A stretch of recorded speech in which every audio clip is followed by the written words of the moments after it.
эмнеге бүгүнкү күндө Кыргызстанга инвесторлор келбейт? Ошону коркпой эле ачык айткыла да. Биякта, может быть, бизнесмен аралашпаган адамдар отурасыздар. Бирок бизнесмен аралашкан адамдар да көп да. Өкмөттө иштегендер да бар. Ары чуркап атышат, бери чуркап атат. Мына повесткада деген крипто майнинг мыйзамдар эмне келип атат? Инвесторлор жок. Ишкерлерди кустуруп атып, коркутуп атып, желкесинен алып атып, мына ушуга жеттик. Анан ушул мыйзам эмнеге керек? Сырттан сиздер эгер сыртка чыкканда, инвестиция жөнүндө сөз кылганда алар сурайт: гарантия частной собственности есть или нет?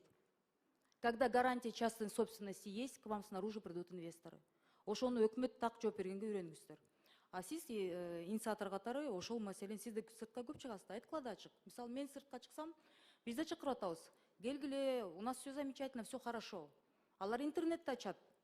Бир инвестор, бир ишкер ыйлайт, тигини камады, буну камады, камалган баары эле өкмөт кызматта иштегендер эмес, бүт ишкерлер камалып атат. Сөз эркиндегенде журналисттер камалып атат. Ана сөз эркиндиги жок болсо, еще красный частная собственность деген каалаган келип УКМКдан да мен ойлойм, биякта камчы кыдыршаш менен президентке жетпеген көп иштер бар.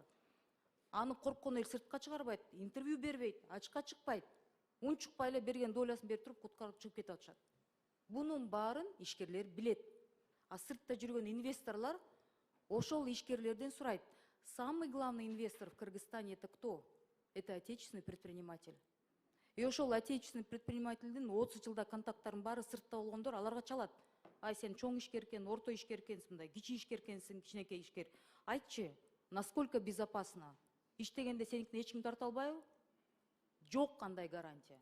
Ошондуктан мен суранат элем, менеджерлерди сыйлайм, бирок акыйкат сөз болуш керек. Акыйкат сөздө бир нерсе бар да.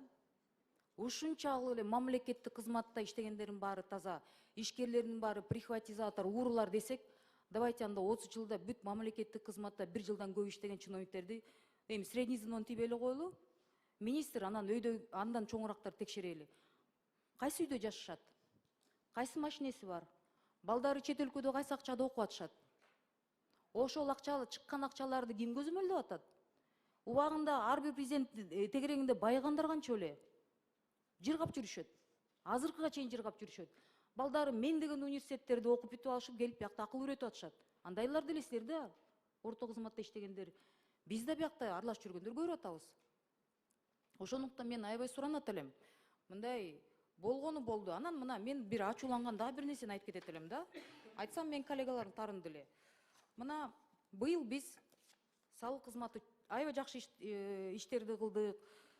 Бирок жоопкерчиликти ала кетсек, жана да бир ошол мамлекеттик кызматта, жооптуу кызматтагы адамга да айттым да.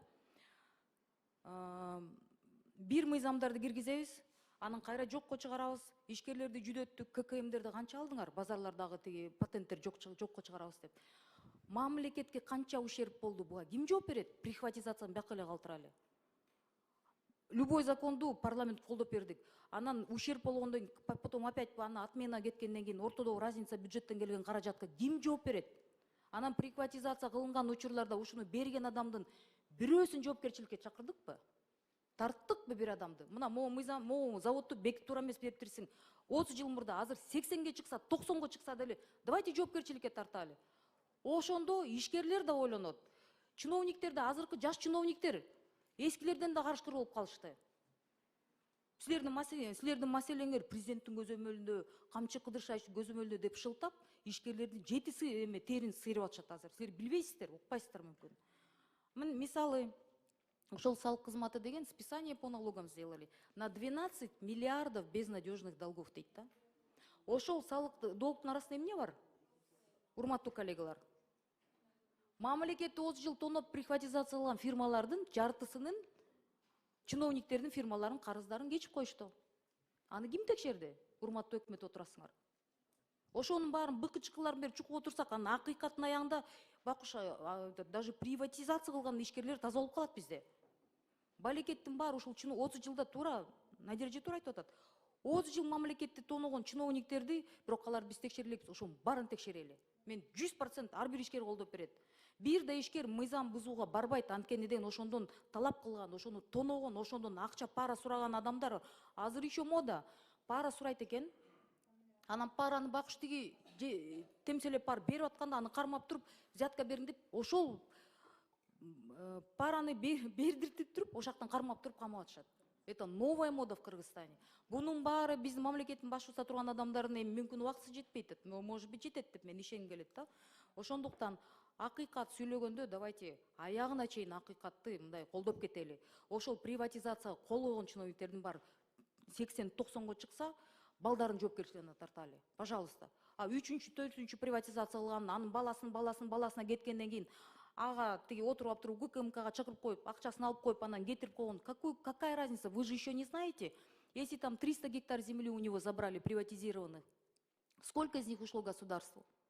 Сколько из них в итоге ушло в карман тем чиновникам, которые ловят? Никто из вас не знает. А монда историялар сыртка чыкпайт, эл айткандан да коркот. Эмне жымжырт болуп калдык? Баарыбыз билебиз да, бул бүгүнкү күндө болгон нерсе. Бул мыйзам эми жада калса сөзүнүн ачыгы, Элдар мырза. Иштесе иштейт, иштебесе иштебейт. Бул мыйзам тети сыртта жүргөн инвесторлар, мындай стабилдүү акчасы, узун акчасы бар адамдарга коркпогула, бизде гарантия деп бул жөн эле мынтип бекинип кое турган мыйзам.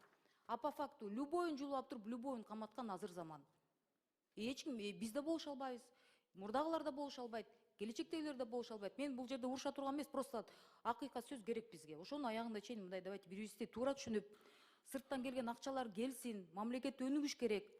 Ошону колдоп берем деген адамдар бул мыйзамды колдоп берет. А ошончолук принципиальный болом деген адамдар, давайте приватизация кол койгон адамдарды эме өзүнүн көзү өтүп кетсе, балдардын оокатына деген караштырып, ошондон да жоопко тартырайлы деп мен ошондой сунуш берет элем. Рахмат. Рахмат. Рахмат.